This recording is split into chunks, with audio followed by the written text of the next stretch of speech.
Darlleniad o St Mark. O'r holl o'ch mynion i gyd, pa un ydy pwysica, gyfynodd? Atebodd Iesu, y gochmynyn pwysica ydy hwn. Gwrando, Israel, yr arglwydd a'n Dduw ydy'r unig arglwydd. Rwy ti'n garu'r arglwydd y Dduw all holl galon, ac all holl enaid, all holl feddwl, ac all holl nerth. A'r ail ydy, rwy ti'n garu dy gymydog fel rwy ti'n dy garu dy hun. Does dim yn gochymyn sy'n bwysicach na rhain.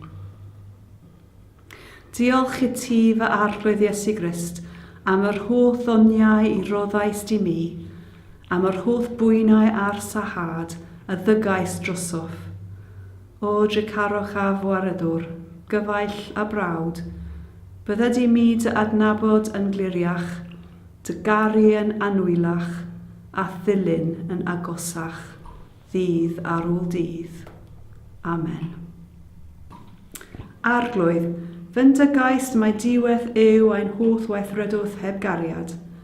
Anfon dy ysbryd glân a llywell yn ein calonau ddawn o dido caff cariad, sy'n wir rwy mynd tangnefydd a phob rinwedd dda, a cyfrifre pwy bynnag sy'n byw hebddo yn farw ged y ffron di.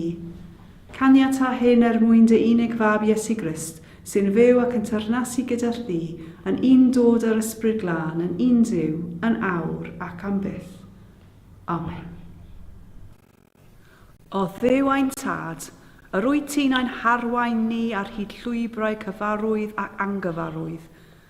Disg dy eglwys yn ein Esgob Tyddewi, i fyw newyddion da i roddwydd i ni yn Iesu Grist ein harglwydd a'n gwiredwr.